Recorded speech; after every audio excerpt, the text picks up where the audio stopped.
Shalom Bapak Ibu Saudara-saudara, kawan-kawan guru-guru sekolah minggu dimanapun berada, salam sukacita mengenang, salam pelayanan sekolah minggu.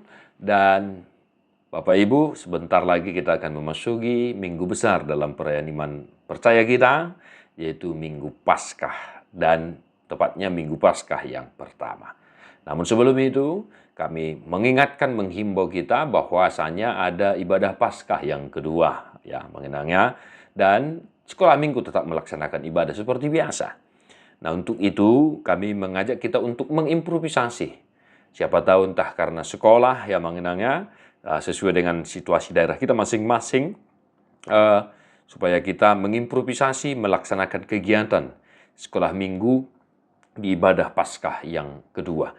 Pun hanya 5-10 orang yang hadir, mari tetap melaksanakan ibadah perayaan Paskah yang kedua. Ya, mengenangnya tanpa mengurangi sukacita kita, ya. Selamat Paskah buat kita mengenangnya. Yesus telah bangkit, maut telah dikalahkan, kita boleh berjumpa kembali dengan kemuliaan Allah Bapa di sorga. Nah, mengenang mari sermon untuk Paskah pertama, ya. Paskah pertama tanggal 20 April, Jamita Sekolah Minggu, Markus 16 ayat 1 sampai ayat 6.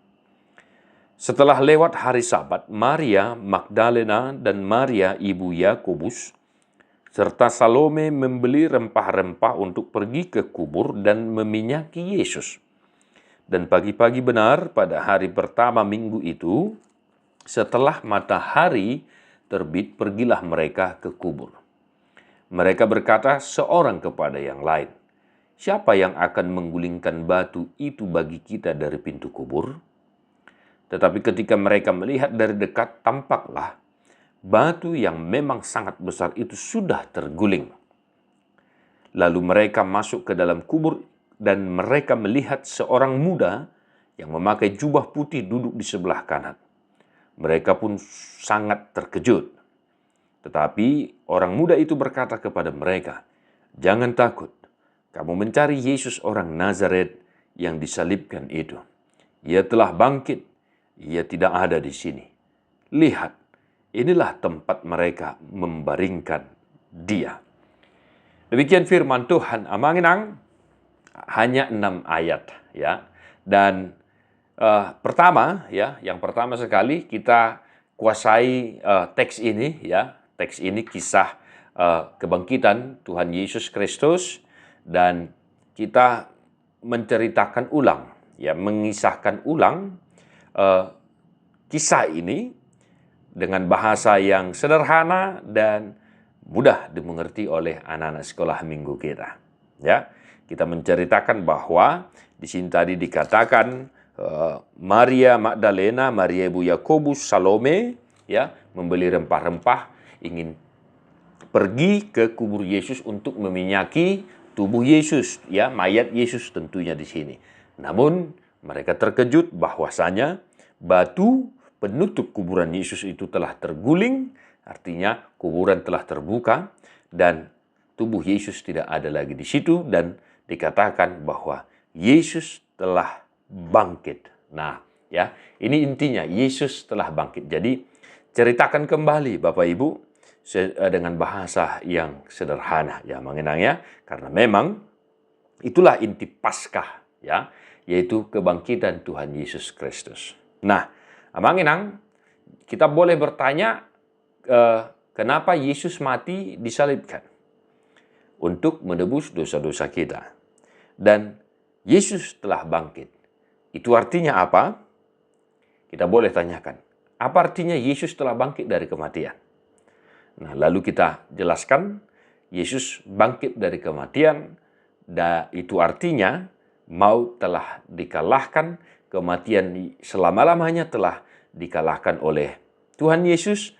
Maka setiap orang yang percaya kepada Tuhan Yesus Kristus tidak lagi mati untuk selama-lamanya, melainkan akan memperoleh hidup yang kekal.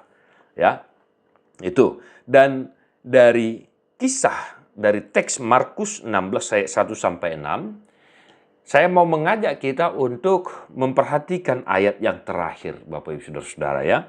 Ayat yang terakhir di sana ada dikatakan jangan takut. Ya, jangan takut. Nah, Kita boleh tanya kepada anak-anak kita, apa arti takut?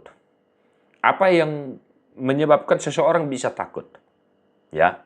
Nah, di sini malaikat itu tentunya, walaupun di Markus dikatakan seorang yang muda, tetapi di kitab Injil yang lain dikatakan malaikat. Ya. Jangan takut. Kenapa? Karena Yesus telah bangkit. Nah, lalu kita menjelaskan kepada anak sekolah minggu kita, jangan takut dalam kehidupan mereka, jangan takut ketika menghadapi pergumulan, ketika menghadapi tantangan, ketika sedang sakit, ya. Jangan takut sebab Yesus telah mengalahkan ketakutan kita itu. Ya. Arti kebangkitan Yesus dalam bahasa jangan takut adalah supaya kita jangan lagi mengkhawatirkan, ya, mengkhawatirkan kematian yang menyakitkan itu atau kematian yang selama-lamanya itu. Karena apa? Dia telah bangkit. Maka kematian itu telah dikalahkan. Tadi saya sudah katakan, orang yang percaya kepadanya tidak lagi mati untuk selama-lamanya, melainkan memperoleh hidup yang kekal. Nah, lalu dalam kehidupan keseharian anak-anak kita, supaya jangan takut ketika ada masalah, ketika menghadapi pergumulan, ya, ketika sedang sakit. Karena apa? Karena Yesus telah mengalahkan semuanya itu. Yesus telah mengalahkan pergumulan itu. Secara khusus untuk Horong 3, kita boleh tekankan supaya mereka jangan dilingkupi oleh ketakutan. Ya. Jangan takut bukan berarti jadi sipanggaron, ya, Bapak Ibu, ya. Hati-hati dalam menggunakan bahasa nanti, ya. Bukan berarti jadi sipanggaron, tidak. Tetapi untuk Horong 3, mereka tentunya sudah mengerti apa itu pergumulan, apa yang membuat mereka takut, apa yang mereka takutkan. Nah, oleh karena itu jangan ketakutan itu membuat mereka jadi down, jadi tidak semangat, ya. Ketakutan mereka itu membuat mereka jadi sedih, tetapi tetap berpengharapan. Karena apa? Karena kebangkitan Tuhan Yesus Kristus, kekhawatiran itu, kematian itu, pergumulan itu telah dikalahkan oleh Tuhan Yesus dalam kebangkitannya. Nah, mengenang demikian beberapa hal yang boleh saya jelaskan untuk kita ajarkan kepada anak-anak sekolah minggu kita. Mengenang, selamat menggumuli firman Tuhan. Terima kasih untuk support, dukungan, kerinduan kita. Semoga video ini bermanfaat dan membantu kita dalam persiapan pelayanan kita. Selamat Paskah Manginang, salam Sunedesis, God bless you, non-stop.